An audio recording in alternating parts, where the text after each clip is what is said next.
Sequoias Community College District. Today is Monday, February 13th, 2023. For the closed session reportable actions, closed session this afternoon on a motion by Trustee Cardoza and seconded by Trustee Sherman. The board voted 4-0 with Trustee Nunes absent to approve the district's determination as the board's final decision regarding COSAPA's September 2nd, 2022 office hours grievance. So that is the only reportable item out of closed session. And with that, I would ask for the Pledge of Allegiance. And Lori, would you lead us, please? Yeah. Ready, salute. I pledge allegiance to the flag of the United States of America and to the republic for which it stands, one nation, under God, indivisible, with liberty and justice for all.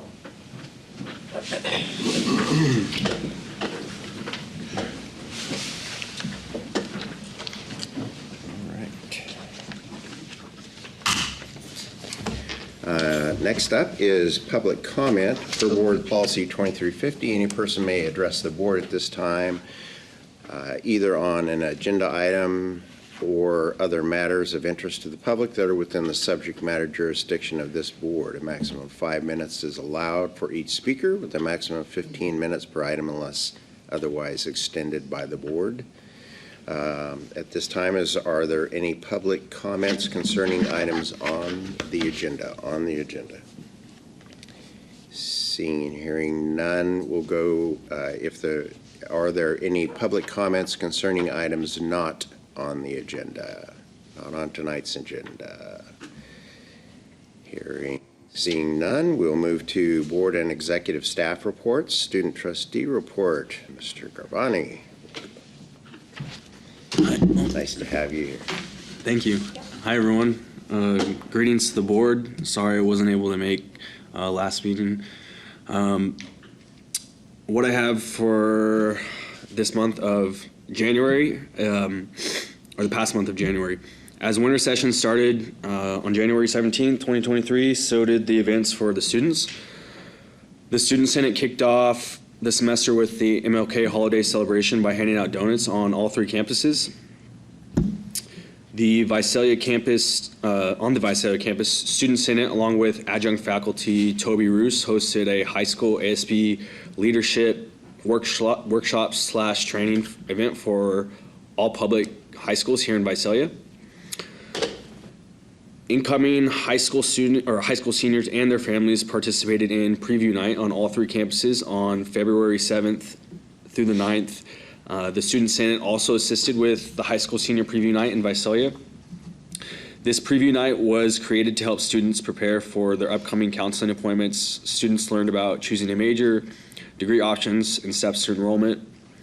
Earlier today and tomorrow, Student Senate hosted a Giant Hearts and Club Rush event for students in celebration of Valentine's Day. Student Senate handed out gift bags and information about student services, the Student Senate, and the leadership class. On the Tulare campus, they created a MESA program and a bridge to student services for students that will aid in advancing them in their programs of study. The COS Ag students are in full force at the World Ag Expo. The Ag Council is hosting a booth to raise funds for club activities, and the faculty and staff are and will be promoting programs for promoting programs and networking, with agricultural industry professionals to support student career placement. That's all I have for this update. Thank you. Sherman? No report. Steve Macarena? There's actually a few items I'd like to share. Starting with the end of January, I attended the 2023 effective trusteeship and board chair workshops hosted by the Community College League of California. I attended sessions relating to accreditation, board evaluations, ethics, student success, as well as diversity, equity, inclusion, and accessibility. And I really enjoyed the board chair workshops in that session, because there was an advanced board chair, but in the session that I attended, about 80% of the individuals are vice chairs, which is my new position on the board. So I appreciate the conversations that were taking place there of other vice chairs throughout California. And yep, so, and then on Sunday, they also had sessions on just kind of the board and CEO partnerships, just building those relationships with our CEO. So I appreciate the opportunity to represent College of the Sequoias at that conference in Sacramento. Last week, I got the opportunity to be on campus and want to just comment and compliment those all that were involved. I know them as boulevard banners, but they're basically the banners that hang from poles and lights. And I really appreciate seeing very distinguished African-American individuals highlighted for this month, so that was much appreciated. Wanted to acknowledge that. I did attend an art gallery opening as well. And then I attended the mentor training session for Puente and got to learn more about my Puentista, and looking forward to assisting them and helping them become more successful. So just wanted to share those comments. Very good. Thank you. Thank you. Appreciate your activity. Just earlier today, Brent and I, read that Brent, provided a presentation to the Retired Teachers Association in Hanford at the Hanford Fraternal Hall. It was well attended. I think they said that was a robust showing, so I'm sure they knew Brent was coming. And I think they normally get like 35. They had 48 today, so it was great to see that many retired teachers and people who've been devoting their lives to education. So that was awesome. So we provided kind of the overview of what's going on and the facilities update and so on. So it was fun. It was enjoyable. How sweet was it that person after person afterwards waited in line to tell us their COS story? And one woman told us she wouldn't be able to get through it, and she didn't. Her parents met here. He from Hanford, she from Woodlake, and talked about that, and they both passed on. And so she was, I think tears of joy, but still. But then just person after person talking about they met their husband or their wife here, or this person influenced their life so much. And another woman said she named 3 instructors, one of which was at our retiree brunch, which I'll get to in my superintendent's report. But one of these instructors is in his 90s and came to our retiree brunch last Friday, and she was just saying how influential that individual was, and so that was the best part. Yeah. And the lunch was really good too. But just the folks afterwards telling us their stories about COS and what it meant to them, and just really a neat deal. I never get tired of doing those presentations to community groups, because they like hearing the good news of COS, and they like sharing what COS means to them. Yeah, I would say over 40%. I don't know what we just asked for a raise of hands. Have you attended or graduated from COS? And boy, they were all. Yeah. Wow. At least 20 or 25 people raised their hand. That was pretty awesome. All right, so next is Foundation Report. Mr. Foster. I just sent you with some alumni network file We should have. flyers over there, huh? Missed opportunity. Yeah. That's a bunch of these, and one of the Excellent. questions, Yeah. one of the questions was about our foundation, and if someone was interested, how to get involved, and what kinds of things does the foundation do. So, Excellent. yeah. Excellent. It was the last questions. We left them with that. Yes, perfect. Boy, you guys are great. Brent, I won't steal your thunder about the retiree brunch. I've already crossed it out. Go ahead. No, I won't. But I will piggyback on that what Brent's going to say in a little while. That we are doing another excursion. So not only are these retirees wanting to get together twice a year, hosted by Dr. Calvin, But also, they want to get together and go out places. And so we're facilitating a charter bus, and we charge a little admission and get them on that bus and send them off to a day trip. And so they've gone to Cambria. They went to Cambria in October. In March, they're going to downtown Paso Robles and just hang around that downtown square area. So it's going to be exciting. Just something I thought I'd just make sure the Board of Trustees knows that this happened. The COS Foundation received a new IRS determination letter. And so it's kind of a big deal, but it really isn't in the context of, it documents what we're doing already. So we're obviously still a 501c3 in good standing. And so we are a charitable organization, a private charity organization. But we're also we're also defined in section 509A3 as a supporting organization. So obviously we exist to support the College of Sequoias. To what degree we exclusively exist to support the college, and to what degree the college has input in our governance, determines what type of 501A3, type 1, 2, or 3. And we were filed as a 509A3, but with no definitive type. And that was getting in the way of us actually getting contributions. One thing that we certainly couldn't have done because of it was be part of Amazon Smile. We just didn't qualify because of that one thing. And they're discontinuing it this month anyway, so it doesn't matter.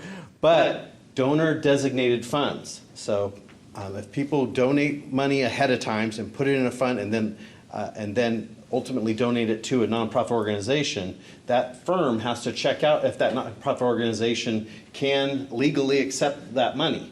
And because of that lack of determination of type 1, 2, or 3, we were missing out on some of those gifts. And so we've rectified that. It took 6 months and an attorney and all that stuff to do it, but we've rectified that. So we are a 509A3 type 2, structurally integrated supporting organization. And that's the one you were shooting for. That's exactly what we were shooting for. We could have done 2 or 3, but 3 was just more definitive. Because we do function as a department within the college. Of course, we have a trustee serving on the board. We have our our college president serving on the board. So we met all the criteria to be a functionally integrated type 2. Okay? And so we'll see those.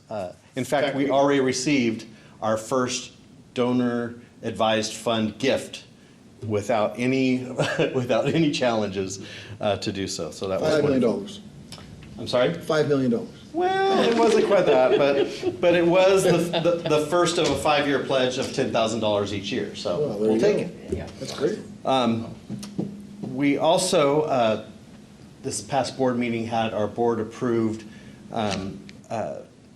audited financial statements for fiscal year 2021, 2022. I just want to let you know that we got a clean audit, which means we didn't have any audit exceptions, nor did we even have a management letter.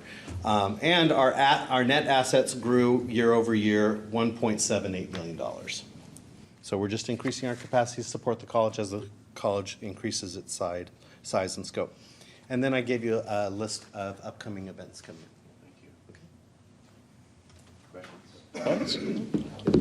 Awesome job, as always. Thank you. Who's your new chair?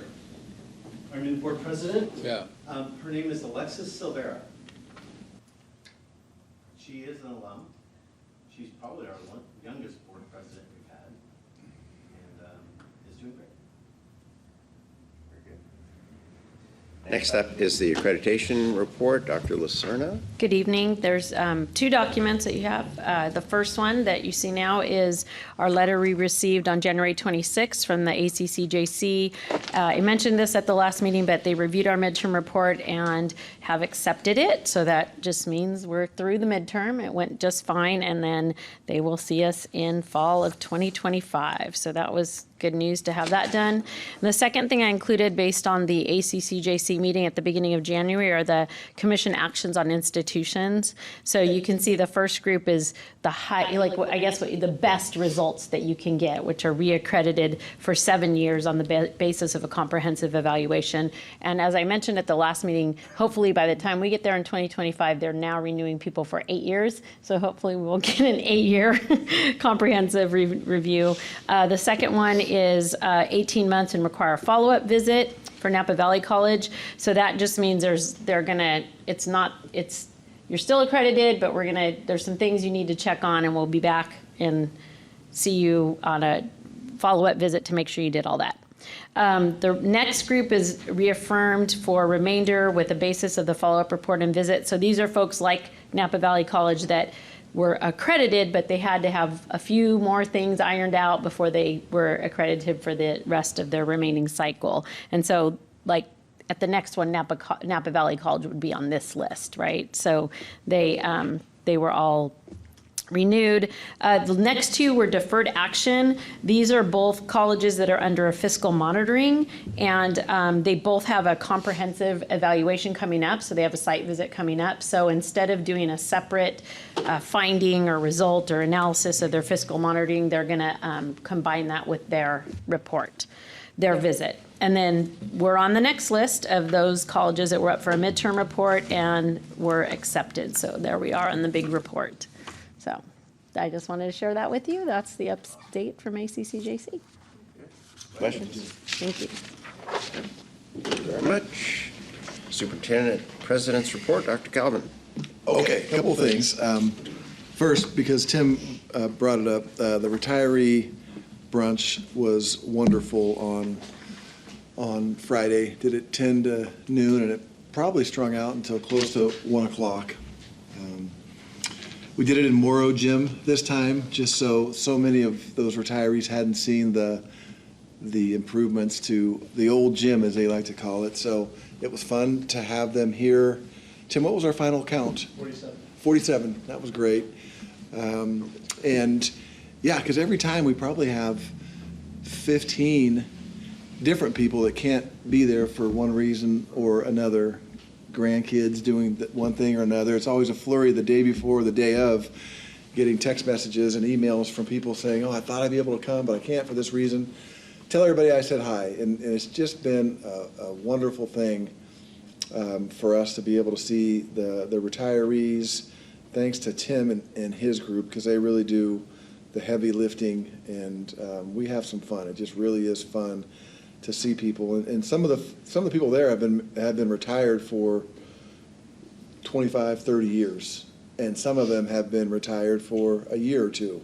So it kind of runs the gamut. Most of the folks have been away for a while, but it really is neat. So thank you to Tim and Peyton, Nicole, for doing that. Really is fun. Appreciate I that. saw a handful of my teachers in that picture, so that tells you how long they've been retired. A long time. Well, speaking of which, did you see Larry Dudo? Yeah, and Vieira, right? What's he And down? Harris. 50 pounds? He told me. He looks wonderful. Yep. Just great. Yeah. Yeah, Don Vieira's, he very rarely misses. Mr. Vieira always comes. So anyway, that's great. Mac mentioned preview nights, and just want to thank everyone that played a role. I think it is planned and implemented by the folks in the Career and Transfer Center. Is that right? Okay.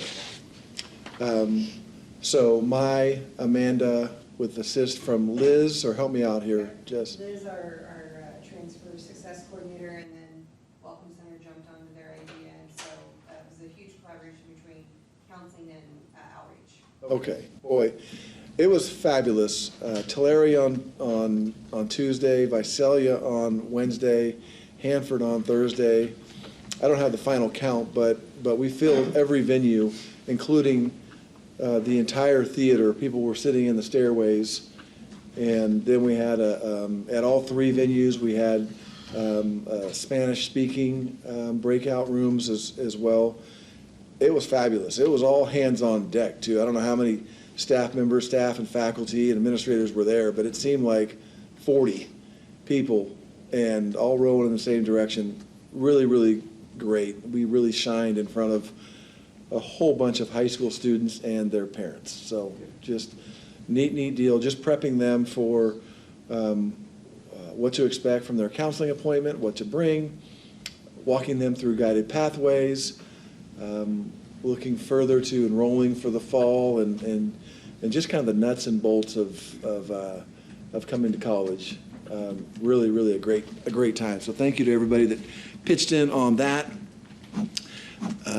Board members, I know that at our retreat, we shared with you an economic impact report that Lightcast had done for our entire region, really. They did it for all the community colleges in this region, and we shared it with you. I thought I would just make sure to share it here so it gets in the minutes of this board meeting as well. But if I could just summarize, in 2020, 2021, our alumni generated $300 million in added income to the regional economy, the equivalent of supporting 4,300 jobs. COS students see an average annual rate of return of 39.4%, which is an excellent return rate. According to this study, other colleges averaged in the 20 to 25%, so that was positive news. And then the final page of what I've given, I have some of these up front if anybody cares to take one with them, but the bottom line was that the benefits of COS equal a present value of $1.6 billion to our region. That's $1.1 billion in student income, $376 million in added business income, $93 million in added income from college activities, and then just under $34 million in social savings related to health, crime, and income assistance. And that entire $1.6 billion for an investment of $153 million in COS, which not only includes our funding sources, but also financial aid to our students and so forth. So again, I have no way of auditing any of this, but it's great that somebody's saying these nice things about us and the impact we have on the region. And then staying in the area of report, again, you guys got one of these at the retreat. I've handed a couple out. We've mailed out, or we're going to mail out, probably 1,000 to kind of an influencers distribution list we have. And then throughout the year, I take these. I took 50 out to our presentation today. And it's really just a kind of a snapshot summary with photos of our larger annual report on the master plan. This is just a lot easier to get through. Lots and lots of pictures talking about the great things that faculty and staff have done throughout the year. Talks about Measure C, summarizes the statistics from graduation. It's got a page on athletic accomplishments, a couple of pages on new facilities, a big double truck spread on Beauty and the Beast from last year and the great job that Chris and James and others did. So far it's been a big hit, and board members, if you want to take a few of these for some of the groups that you're part of, just let us know, because we've got several dozen boxes of these, and we've got more on the way. And then I think my final thing is a reminder that both of our men and women's basketball teams are in the state top 5 right now, having excellent years. I think the women are 24-2, men are 23-3. Both are undefeated in league, but we'll get a big test on both sides Wednesday night here. Women play at 5, men play at 7. It's Orange Out night against Fresno City College. And we were fortunate enough to win both the women's and the men's game a month or so ago at Fresno, which put us in the driver's seat in both conference races. In fact, the men have already wrapped up the conference championship. But we'd like to close out well, beat Fresno on Wednesday, and then Reedley comes to town on Friday. And if we can win both those games, both the men and the women, we'd have 2 undefeated teams. I'm not sure when the last time that's been done, but it's been a long time. And then we'll start playoffs the next year. So if you're interested, Wednesday, 5 and 7, it's Orange Out Night, so wear something orange. And if you need an orange T-shirt, I got plenty of them right next door. That's my report for the night. Just from a perspective standpoint, it's been several years now that I recall seeing an economic impact report of Naval Air Station Lemoore, and it was just over $1 billion. I'm sure it's more than that now. But if this is anywhere close, it's staggering to think that College of Sequoias has a similar economic impact as a Naval Air Station with, I don't know, 9,000 to 10,000 folks plus family and plus that's pretty impressive. Pretty impressive. Next up are the reports. Continuing with the reports, Academic Senate President's Report. Mr. Arzola. Or is it yet Dr. Arzola? Not yet. You tell me. I hope this place was a safe place. It's not at my home every time somebody mentions where I am on my dissertation, so the trauma is real. Anyways, thank you, Board President and board members, Superintendent President Calvin. Just a couple of things that I want to make sure that you're aware of. One, I do, like Mac, I apologize for not attending the January meeting. Me and my wife received our keys to our new home an hour before 5 o'clock, about 4 o'clock. And we literally had one day to move all of our stuff from our current residence to the new residence, because I was taken out to Sacramento for a legislative meet and greet with our state legislators as part of my duties with the Academic State Senate. Apologies. We did a couple things on the Academic Senate front. Recently, the faculty approved of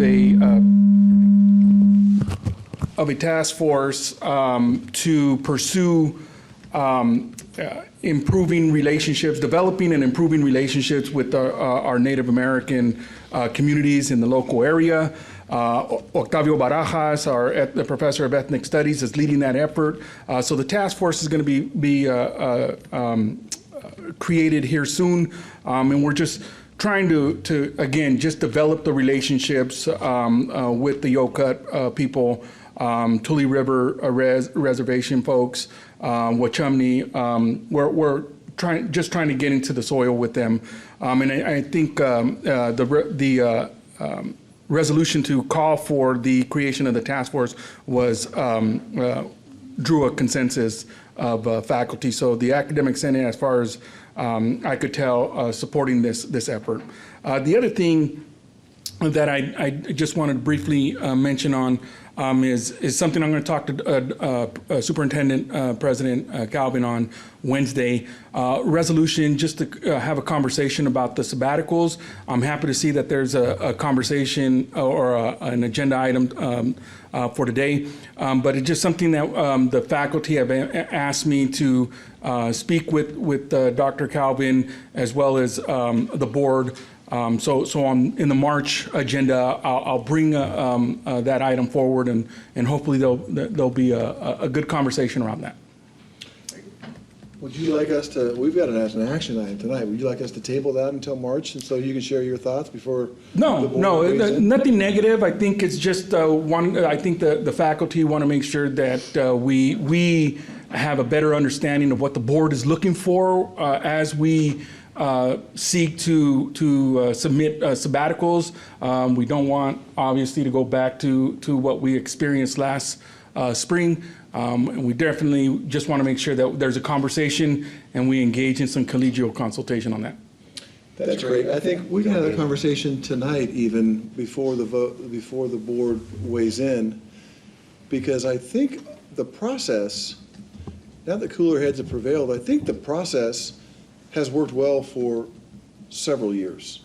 I think the board has seen fit to offer sabbaticals, and I think the FEC has done a good job with vetting them, and the board has given very little input. They trust the FEC with the content. And I don't know how many years in a row that we've gone drama-free, but it was several, right? It was several. Last spring, the administration first, I mean, we do have an administrative co-chair for a reason, and I think he offered just a little advice that went unaccepted, and it kind of grew into something larger. I think had we been able to get a minor tweak or two, the board would have been satisfied with even the one that they felt would not meet the law. And in fact, our auditor came back later and confirmed that it would not have met the letter of the law according to the way they were looking at it. So I think all of us feel bad about that. But I don't see, again, if our track record is any indication here, I don't see that as being a sticking point for this board. Content-wise, I don't think this board has never shown any interest in getting in the middle of the content. But if they perceive there's a challenge to the legal aspect, they do expect to be heard. So I don't know what we're going to talk about on Wednesday, but I would say the board is not interested in the content so much as if they feel like there's a threat to the legality or they have a fiduciary responsibility, they expect to be heard. And if a minor tweak is in order, they would expect for it to be made before they approve something. So that's just kind of a preview to what I'll share with you on Wednesday, and then a preview to the board members of what we're going to look at tonight, because I have in individual meetings, I've gotten a sense that board members in general do support sabbaticals, and I don't want that to change. So we'll have a conversation, it sounds like tonight, and then on Wednesday with you. Not being cut off. Absolutely. Thank you for that commentary, Dr. Galvin, and looking forward to our conversation on Wednesday. Yeah, other than that, thank you very much. Sounds Thank good. you. Thanks for being here. Appreciate it. And congratulations on your new house. Yeah, that's fun. Saw Ms. Redden in the audience. Costa President's Report update. Welcome. Hi, good evening. So I have a little bit of a written report here, actually. So I went to San Diego this weekend. I went as a CCA board member. It was also a conference. I was just recently appointed to the CCA board. CCA is a subsidiary of CTA, California Teachers Association. And I just picked up a couple tidbits I thought, in the legislation that's happening, I thought would be interesting to say out loud. So not really new, but money is still available for health insurance for part-timers. There is a bill, and it was in our budget last year. And then hoping that third time's the charm, there were two bills that didn't get passed. And so for a third time, there will be another parity bill for part-time pay. It's a similar bill was passed for private community colleges, so that's kind of a little bit of hope. But of course, money's a bigger issue with the public community sector of the community college pay. So, but we're going to keep our fingers crossed. Another idea that came up was the idea of bachelor's degree at community colleges for teaching in response to the teacher shortage. And so they're looking at pursuing maybe a task force at that level, with CTA and their legislators. Hopefully something will come of that. The last thing I'd like to talk about is the sabbaticals. Nothing big, but it is in our contract. And I'd just like to point out, just so you know our top number, in section 12.5.2, the maximum number of faculty on leave that are allowed is up to 3%. That equals, and you're allowed to round up, but that represents about 6 or 7 positions. So given our healthy reserve and the fact that sabbaticals are a benefit to our college, our faculty, and especially our students, I truly hope that the number that we give tonight represents that. Thank you. Thank you. Appreciate your report. Ms. Kane, don't see in the audience, so unless there's someone else that would provide her report, we will move to COSAFA and Ms. Alberti, or her proxy. That's it. So this is definitely from Danielle Alberti. So the part-timers, sorry, my glasses. But the part-timers would really like to thank Dr. Lacerna and the district for their efforts that kept as many classes going as possible for the spring 2023 semester. Your decisions undoubtedly helped students, but it also preserved employment for several of our members, and it didn't go unnoticed, so thank you. We appreciate the acknowledgement and the great work. Thanks, Tracy. Next up is Roman numeral 7, information. We have, first up there, the quarterly update, budget accountability. Mr. Perez. Yes, good evening, Board. The first two reports that I'll go over, for the record, is usually when I present this to the Board, we have the Board Finance Subcommittee. We usually, John and Lori and myself and President Calvin will go over it, but you'll see the same numbers that we did at the Board retreat. So instead of getting everybody together one more time, we did it via email. I just said, hey, this is going to be the same numbers, different format. So just want to say that for the record, that it usually would go to the Board Finance Subcommittee first before the full board. So with this, it just shows the difference between January and February. The left-hand side is the unrestricted budget. So our unrestricted budget is about $95 million. Our restricted is about $47 million. On the right-hand side, restricted, mostly categoricals, financial aid, work study, what have you, dollars coming in. On the restricted side, though, all the money coming in has to be spent for a purpose. So bottom line, you'll see is zero. There's never going to be a surplus or a negative on the right side, which is the restricted budgets. However, on the left-hand side, unrestricted, that you see highlighted for 2/13/23, as you adopted in September board, the budget is 11.6 million surplus. So it still stays the same, that we're predicting a 11.6 surplus. And if you go to the next slide, Megan. And this is just a recap of it. On the left-hand side, it goes over how we started. Well, actually, at the surplus, we showed a 12.1 in September. Then it goes by months, October, November, December. Move over to the right-hand side top. You'll see the 213, so 11.6. And then bottom down on the bottom portion of that page, revenue changes on 213. The miscellaneous revenue changes, what have come in, what have decreased. And then on the last part of the page, other expenditure side. So basically, bottom line is we're showing 11.6 surplus right now, but through the resource allocation process, how we do it, our process for integrated planning is we have what they call three-legged stool.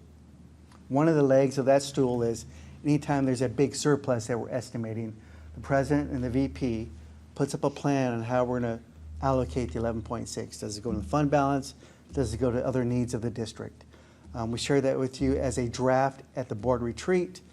I took it to the budget committee last week. They approved it. Next step is to DGS. They'll review it and hopefully approve it. It'll come back to you twice, once as a review and once as approval. Just to kind of show my cards. The first $5 million is going to be to the ECA, remember, Emergency Conditions Allowance. That was, the Chancellor's Office allowed us to say we want to be funded off the spring of 20 numbers, because when the pandemic came, we all knew we were going to lose FTES, which equals dollars. Just by clicking that box the first 2 years and then doing the ECA plan this year, actually helped us $11.6 million. That's what we were able to recoup. We would have lost that if they didn't do the ECA. The other $5 million will be for the Tulare Phase 2. You approved the contract last month. You heard Dean Woods talk about some value engineering things. I think we're looking at reducing the scope 1.8 million. So we're confident with that 5 going in there that we'll take care of all the needs for Tulare Phase 2. And then the last $1 million will be for IT needs, Wi-Fi, cabling, security, things like that. So again, just kind of tell you what we're going to show DGS and ultimately to you first 2 meetings there. Then the next slide kind of goes over the revenue side. Left-hand side is the adopted budget for the revenue. If you're looking at the first column, but the second column, the annual projection, we're at 95.1. 2 columns over, any net changes. So the last column is about 47%. So we've collected 47% of the 95 that we show. And that's usually on schedule. We're halfway through the year, so usually 50%. The next page is the expenditure side. So remember, the 95.1 is revenue. This is the expenditure side. We're looking at the second column, working budget. So we're about 83.5 in expenditures. So that's about 48% of our budget. So if you took that 95.1 that we just showed as revenue, less the 83.5, you get the 11.6 of the surplus that we estimated there. And then the last page, this is for the Tulare County of Education. Again, all our checks, they audit all our checks. They keep our money on hand. We have to submit this to them monthly to show basically proof that we have money in the bank so we could write our checks. So that's on the top left-hand row is all of our accounts, and it goes by fund balance, the revenue, expenditures, and then the bottom line is total cash on hand. Total cash on hand is not total cash on hand that we have. It's all sitting with the County of Tulare. And then what they do is they usually call us and say, do you need all that money all at one time? Because when we tell them how much we need for project out 3 months, they take that other money, pull it with all the other money that they're holding, and they go invest it out for everybody. So with that, that concludes the first part. Is there any questions on this one? Okay. The next one is our quarterly finance report. It's named CCFS 311Q. And this is for the second quarter ending December 31st. Thanks, Megan. The first three columns are 1920, 2020, 21, and 21, 22. You've all seen those. It's the right-hand column to the right is our projected. Again, the 95 million in revenue, 83 in expenditures, which is on row B3.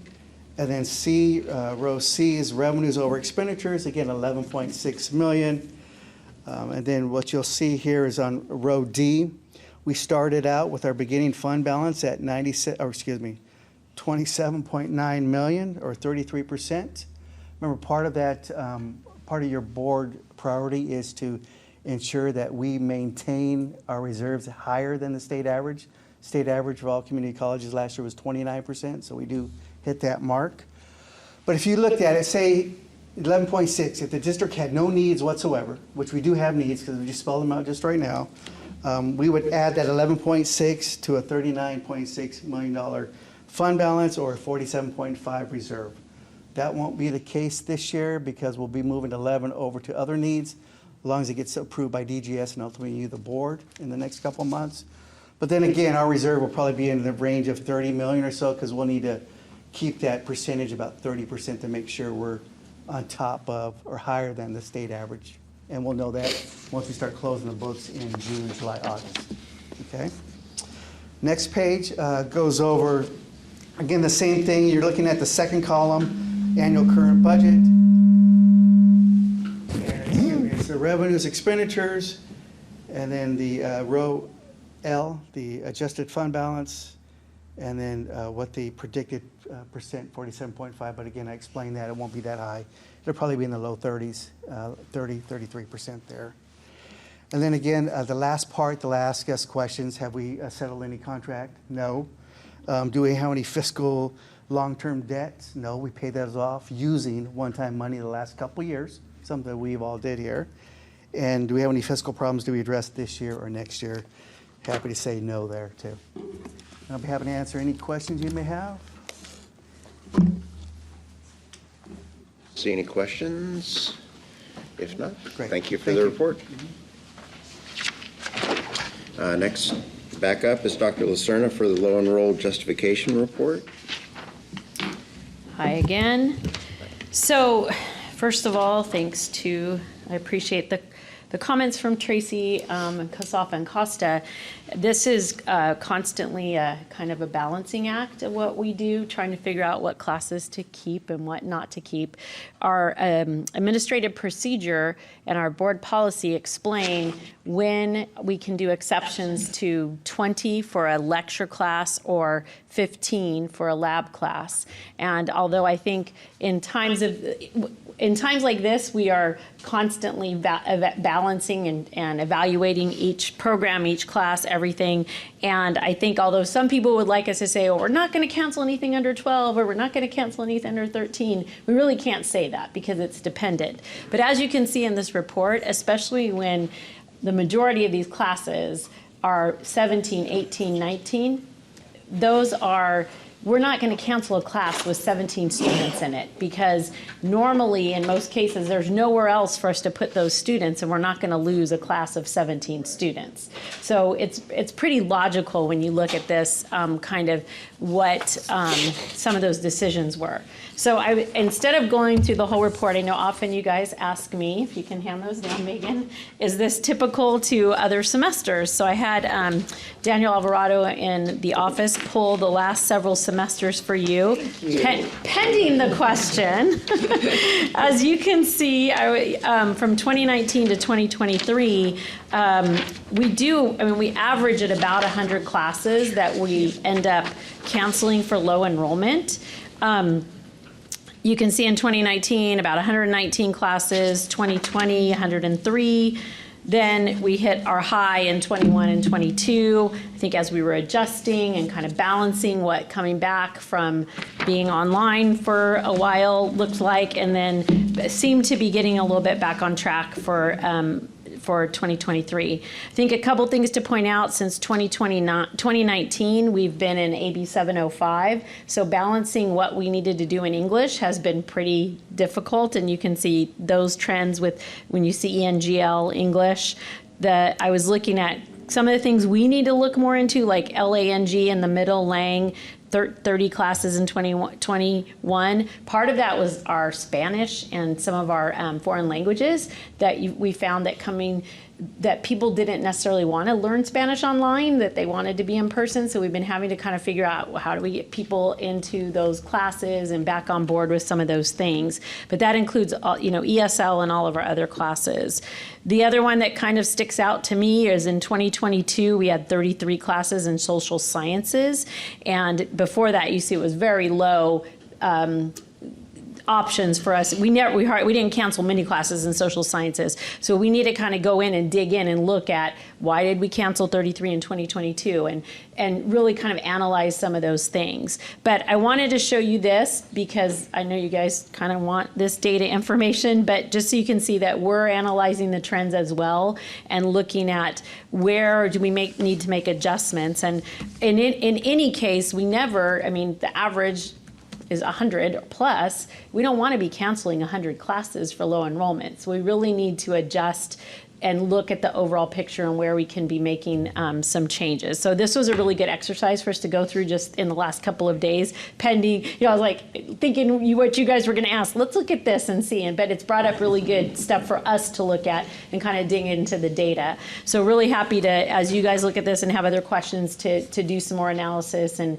bring you back some more information. And rather than running through every page of the report, I thought I'd just present this and kind of let you know what we're thinking. But the average for the report in this first page is agriculture, and their classes or labs are a lot smaller. But as you go through, you see really the average of classes that we ran low enrolled had 17, 18, 19 students in them. And that just doesn't make sense for us to cancel those types of classes. So you can see as Megan's scrolling, when you're talking 19 students, it's one off of the 20. And unfortunately, we still have to keep it on this report, so it looks big. But when you take out these 19, 18, 17s, it really is a smaller report. So I can go through every page with you, or we can kind of leave it there for thoughts, questions, discussion. No, I wouldn't want to get into the weeds too much, and I don't, and the blades of grass, because I know that doesn't matter. But in terms of number of students, I would think they follow suit with the number, of classes. But I just wonder in terms of total number of students compared to 19, were we more strict, with that number? So how many students did it affect? I don't need that this year, but I'd be curious. Because as we grow and things change and we add more programs, we may find that less students are affected. Just because this number's bigger doesn't mean the number of students affected is necessarily bigger. Is that a fair assessment? Probably pretty close. Just curious. Yeah. Dolly? You're on that.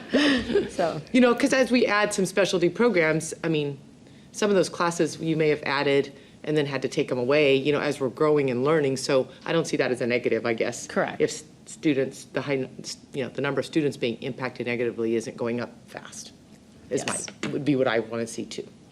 Absolutely.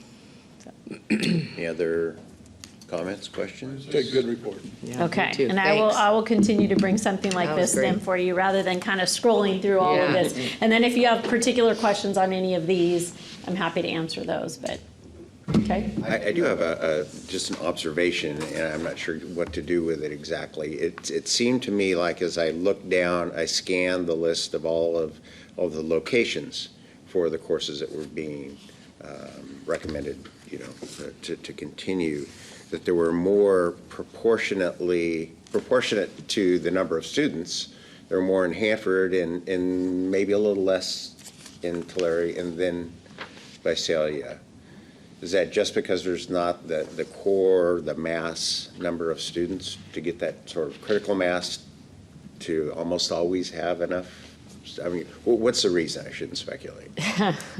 So honestly, this time there seemed to be a lot more in Visalia than we normally had. And a lot of the Visalia ones were like those 18, 19s kind of higher ones. So I was actually surprised at the number we had in Visalia more than anything. I think because Tulare and Hanford are smaller campuses, the problem we run into is when we have, for example, if we want to offer a general education course, we have to be constantly analyzing, like, of those, you know, 2,000 students or so that are on the Tulare campus, how many of them have taken history versus journalism versus social sciences, whatever, you know, whatever class it is, and which one do we offer, music appreciation or political science, and how do we balance that? And so I think that's what makes it more difficult when you have a fewer number of students to come from, and how do we balance when we don't tell students exactly which GE courses to take,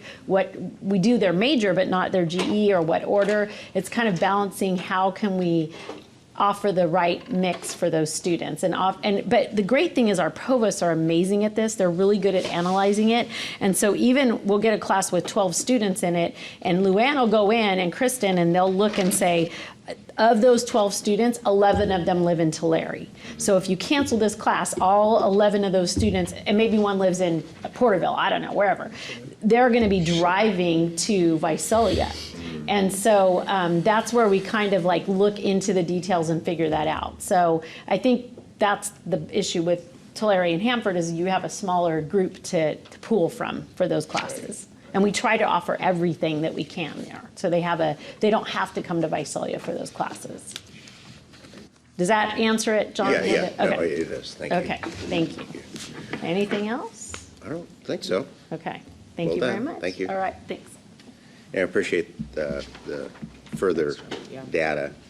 I don't know, Dolly, if you probably had a hand in that. Next up is consent calendar. We have a number of items, including, and all items listed in the consent calendar considered routine will be enacted by one motion. An item may be removed from the consent calendar at the request of any member of the Board of Trustees or any member or any person in the audience, and considered as a separate agenda item. With that, we have for consideration tonight the minutes of previous meetings, the last regular meeting, and the annual planning retreat. We have personnel report, payment of bills, a working budget approval for 22-23, bid award for desktop spectrometer, a basic skills center furniture contract award. I was glad to see to a local vendor, and ratification of the memorandum of agreement with Merced Community College District for some voc ed programs. Any member would like to pull that, or a member of the audience, any item, any single item they would like to pull?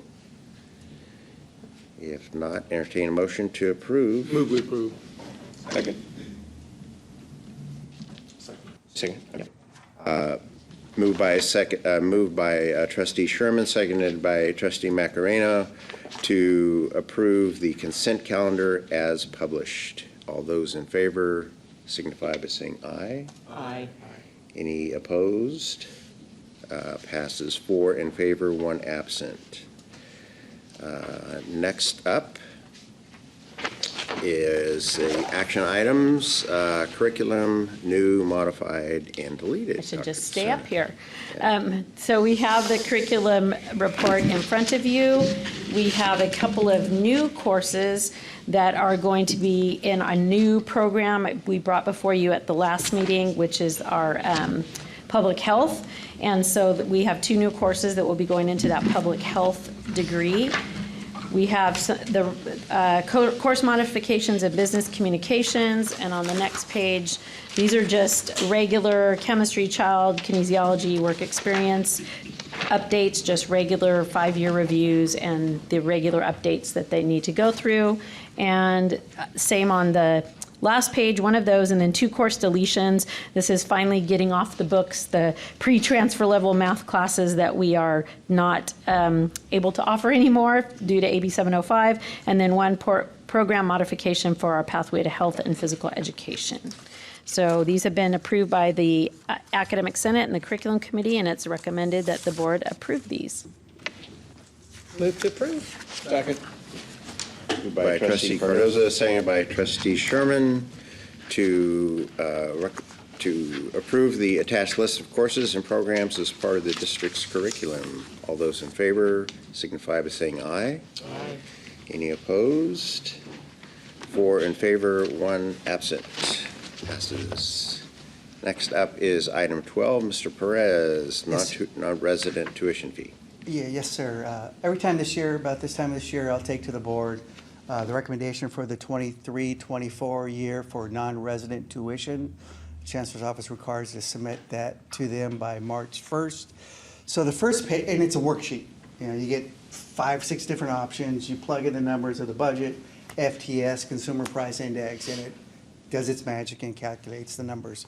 So what's here in front of you here is we have the ability to charge one of these numbers.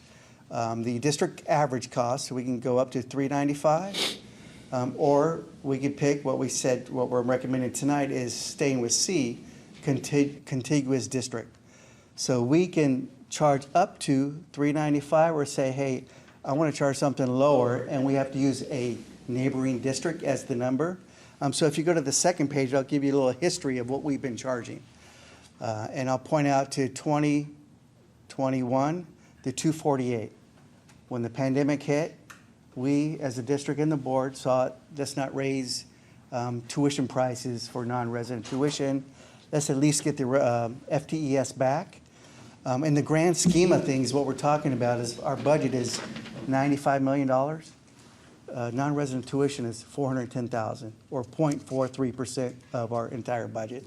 So it's really not a lot. So recommendation tonight to the board is to keep our non-resident tuition at the same rate this year. So it's $248, no capital outlay fee, but there is a $100 application fee for those students. And then again, if they do register, they get that part of into their tuition as an offset. The other interesting part is that students, non-residents, pay not only this, but they also pay on top of this the $46 per unit and the other associated costs that our in-state students cost, get charged. So really you're looking at about $300 a unit for a non-resident student, and as Ron said, it's kind of a rounding error for us and just trying to do what we can. I feel like $300 total, including in-state tuition, is still somewhat reasonable. But, you know, for a full-time student taking anywhere from 24 to 30 units a year, that's still $7,000 to $9,000. That's really comparable with a CSU. Yeah.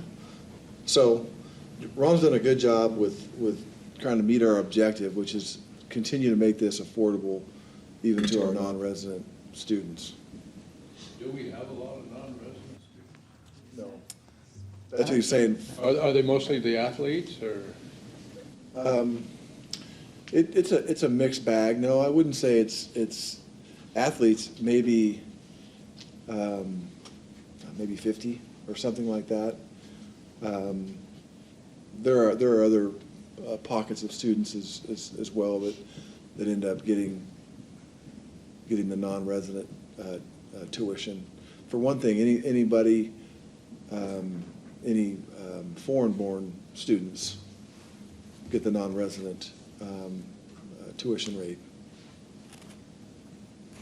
Unless they meet the requirements of AB 540 or a few others. So we have a fair amount of students that get snagged because they fall under the state's non-resident tuition requirements. So we just do our best within the law to keep it as reasonable as possible. And just FYI, West Hills, 290, State Center, you see here, 295, Merced, 290, Yosemite, 292, Kern, about 295. We're the best deal in town, so they're We going to are. come here. So moved. Second. Moved by trustee Cardoza, second by trustee Macareno to approve the recommended action as stated in the agenda and in the backup material. All those in favor, Aye. say aye. Aye. Any opposed? Passes 4 in favor and 1 absent. Next up is the annual board priorities. Dr. Calvin? Thank you, President Lane. We discussed this at our board retreat as is our custom, and have a few modifications, starting with number 1, and I need to apologize. I prepared this document, and as always, we cross out the language that's being replaced, and we normally put new language in a bold underlined format. And in number 1, I failed to put the new language in a bold underlined format. So from focus until the end of that sentence, needs, that should all be bolded and underlined. So continue to is the old language. We crossed out guide district through enrollment, financial, and staffing challenges related to the COVID-19 global pandemic. We crossed all that out, and we replaced it with new language, focus efforts on student enrollment, success, and basic needs. I think that was the board's desire from our retreat. 2, just updated the emphasis on AB 705 and now 1705, and updated the years on our strategic plan. We did decide that number 3, related to COS agricultural program, had been basically institutionalized. I think Dr. Waldner, who has joined us, thank you for being here, Luann. She'll continue to do an update for the board every fall at the end of kind of her fiscal year, like she normally does. But I don't know that we needed it as a board priority. Number 6, though, too. Yeah, and then you're right, we've kind of spliced that into number 6. 3, 4, and 5, I left the same. Expanded on 6 to just emphasize Hanford and Tulare Center offerings, required staffing, and opportunities to increase physical plant, which again would encompass the COS Ag program. Left 7 alone, and then we added 8.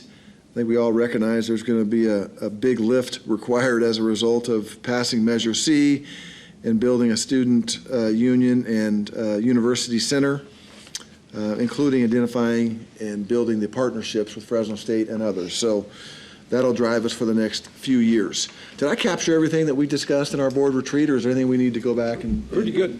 change? Okay. I move we approve the board priorities. Second. By trustee Sherman, second by trustee Cardoza to approve the board priorities as stated by Dr. Calvin. All those in favor say aye. Aye. Any opposed, no. It passes unanimously with the trustees present. Can I make a comment real quick? Yes, Sorry, please. John. I didn't say it in my board report, but since this came up, I'd also like to thank the administration for a great retreat and for Fresno Pacific for being great hosts. But once again, it was a great retreat, and I know a lot of work goes into those reports as a board member. I appreciate that a whole lot. So very enjoyable, And Megan did a great job with the food. always, Yeah. and everything else. Keeping us cold, keeping And us good- hot, keeping us. Good PowerPoint, Molly. I appreciate you. I got to sit next to Dolly, so I didn't have to kick him under the table one time. That was great. Thank you. Next and final item is the consideration of sabbatical funding for 23-24. Dr. Calvin? Okay, well, kind of already said our piece earlier. And I guess, let me just start by saying I think sabbaticals have been great. The board has supported them, and we've had a number of fantastic sabbaticals come back and report out, and I know that the board has enjoyed those. Last spring wasn't enjoyable. I know the board did not care for the way their concerns were dealt with.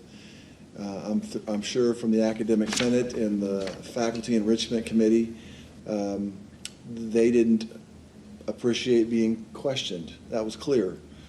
But in my estimation, the board, along with the administration, saw something that was going to eventually trip us up.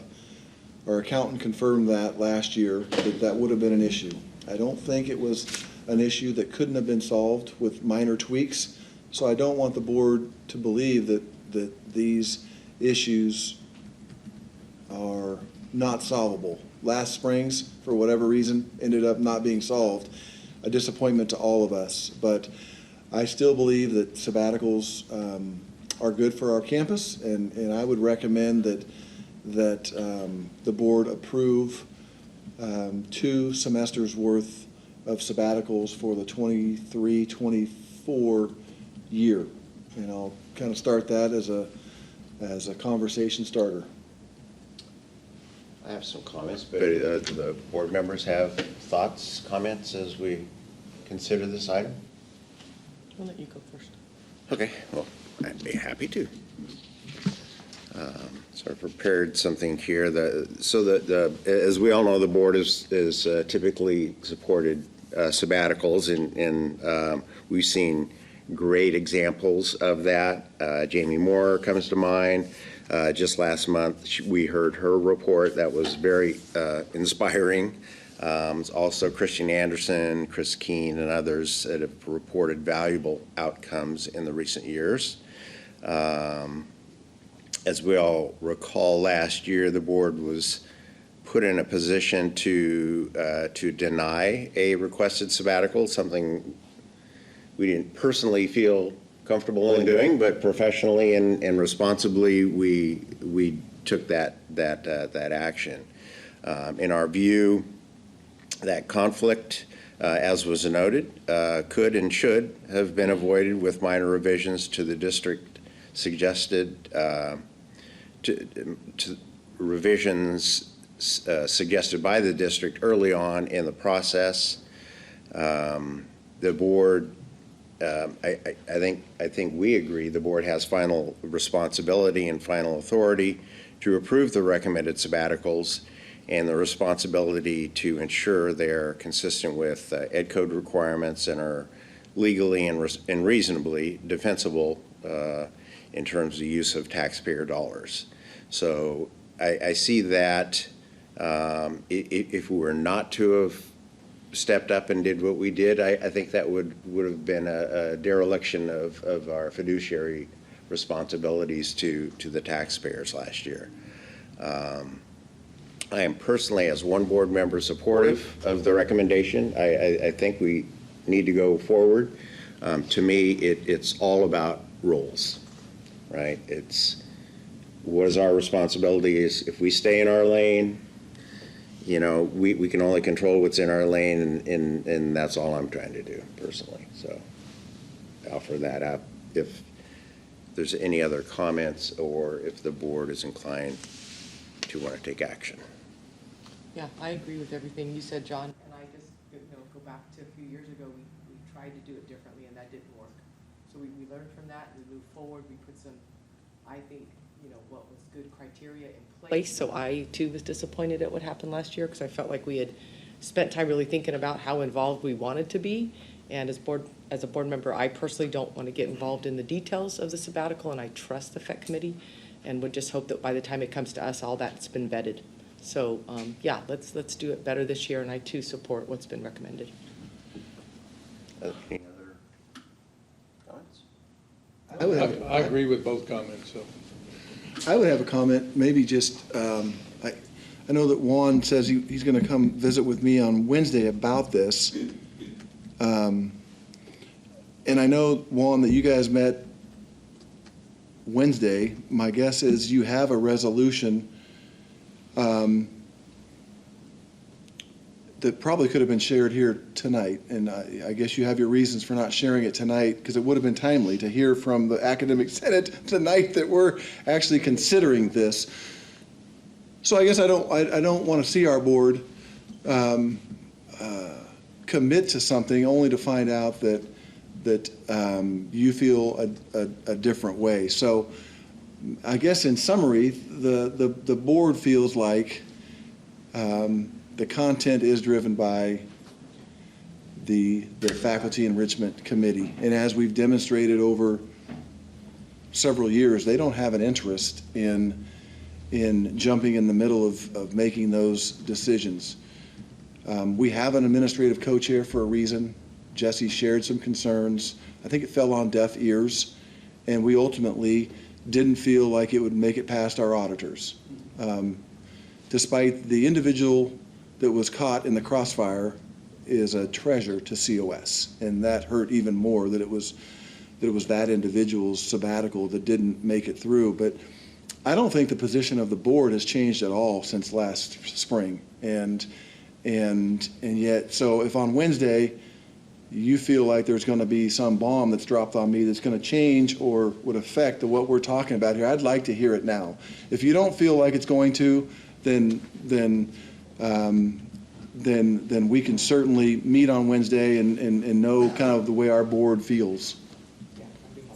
Sure, not a problem. Thank you, Dr. Calvin, for allowing me to speak on the resolution. The resolution was an attempt to provide me with the authority to discuss with the superintendent president to pursue certain options to engage in some collegial consultation.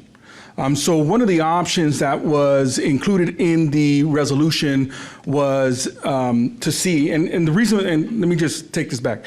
The reason why I didn't bring it here was I didn't get a chance to bring it to you. Our process says when we pass a resolution that I deliver it to the president, and then we have a conversation about it. I just didn't have an opportunity to do that with you.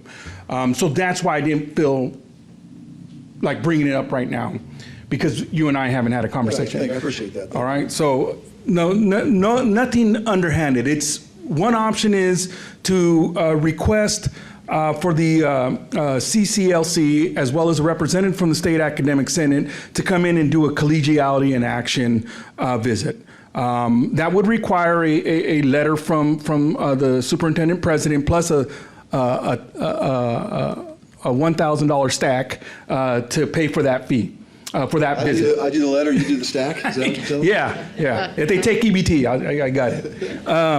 But yeah, so that was one of the options. And again, these are just options that the Senate said, come to superintendent president, lay these options down and see what we can do. The second option is to get a task force, a work group together of faculty as well as administrators and board members, if you would like, to discuss the process, because there's still some belief that there was a change. There was a change, whether there's agreement or not. There was a change in the standard of the qualification of the impact that sabbaticals need to have in order for this board and their designee to approve. And if that's the threshold, what the faculty has suggested is then let's get a work group together. Let's review the procedures that FEC uses to vet sabbaticals to ensure that whatever the board is believed is necessary by law to include in that process, that it's there. So that way, when we come back around next year and we present sabbaticals for approval to this board, that those sabbaticals will be vetted with the process that this board and the faculty have collegial consultated and agreed upon. That's really it. There's, nothing like, we're not trying to bludgeon this to death. We just want to make sure that whatever we do going forward, that there is agreement on the process and the vetting and rubric for lack of a better description that will be used by FEC going forward. I'd say, for my personal response to that is it doesn't seem to me like when I looked at it, or if I think back on my evaluation of seeing it come forward, I can't think of how anything changed in my mind. So if it's a matter of, having the Academic Senate or the FEC review that and come up with areas where they think that we're unclear in terms of the process, then I think that's perfectly fine. I won't speak from the administrative side, but I would observe from a policy standpoint, there didn't appear to be a breakdown in the policy. It was the breakdown was in the process. And so, when two sides are trying to come to a conclusion, it would seem reasonable that there at least be some consideration or some overt consideration of that policy, in this case, the administrative recommendation. As far as I heard, there wasn't much consideration of that. So if there's some soul searching to go on, it doesn't seem to be from the administrative or the policy side. If the administration, I'll never stand in Dr. Calvin's way, but if he feels it's fruitful to have that, then God bless him. But it doesn't seem necessary to me, just as one board member. Not saying it shouldn't happen, but I'm not sure that we're approaching it with the right tool. Others? Yeah, I personally, because we've been there and we've done this, and I feel like we gave it a lot of thought, and we spent a lot of time.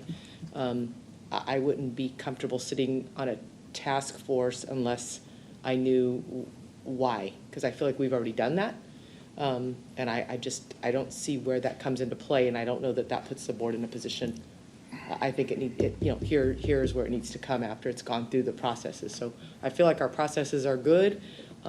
Maybe I'm the only one. I'm happy to listen to my other board members, and if I'm outvoted, that's fine. But personally, I don't think it's necessary after what we've been through to create a task force where board members would sit on that at this point.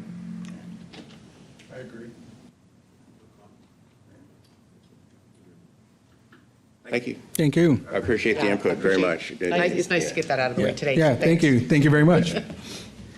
So you want us to approve these two sabbaticals? Yeah, so obviously of consideration is whether or not we approve for 2 semesters for the coming year. I think just based upon the conversation, for the record, we may want to include in the motion, if the maker is so inclined, that it's under the present rules as we understand them and as we have defined them and consistent with our previous actions.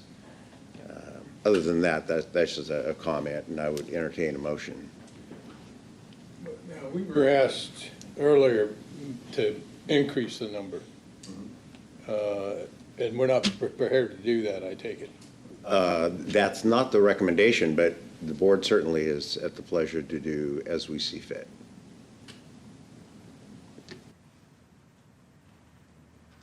I have a question regarding, just in case this comes back, because I agree with Dr. Calvin in terms of if this is something that's going to come back to haunt us, maybe we shouldn't vote on it yet, just so everybody's clear that we're not going against what the Academic Senate has proposed if we've never heard it. I don't want to do that. I don't want to cause that. But in terms of even option number 1, with the visit, and would that be a change that would come to the board? Or would that be done below us and not come to us if that were something? It would probably come, but Juan and I can meet, and I think it would happen below the board, just to come to an understanding.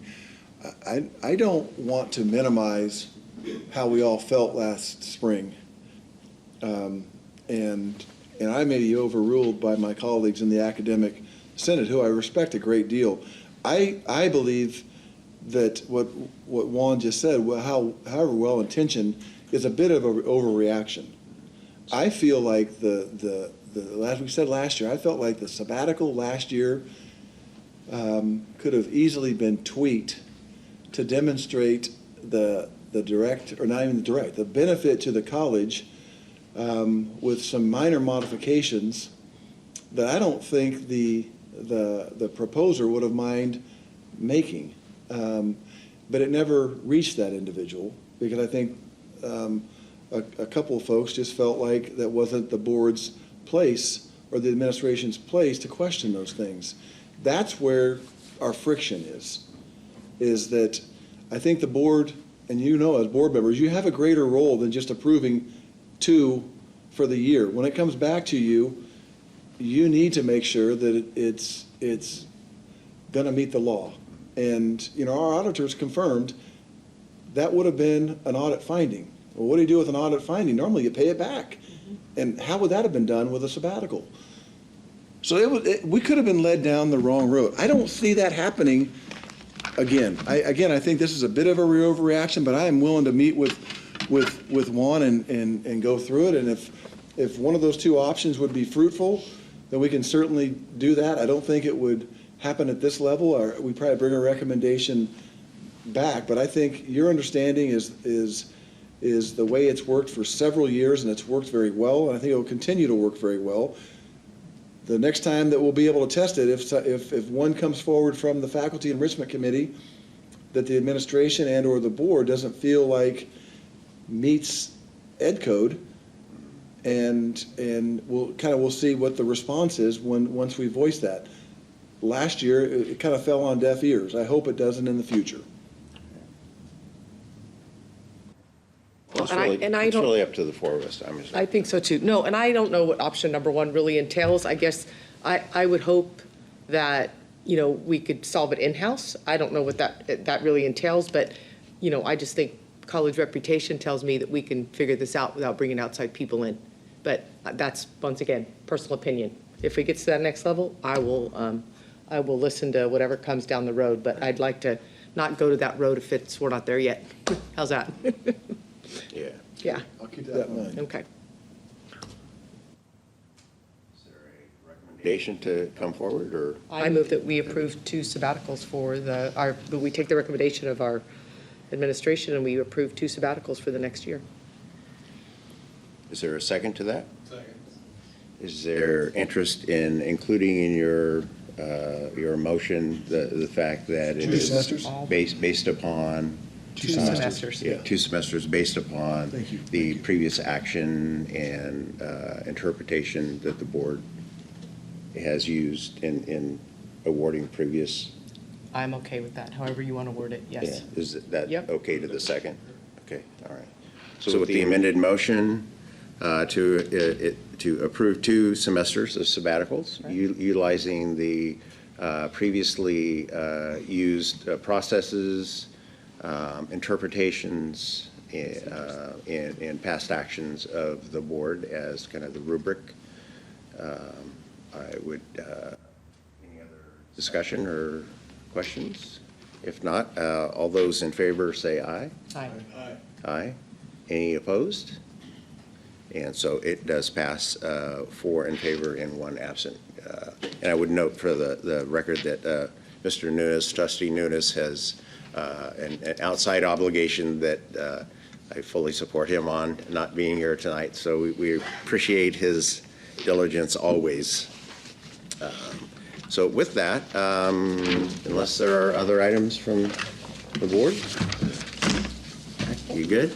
Yep. All right, we stand adjourned. Thank you all very Thank you, much. everybody.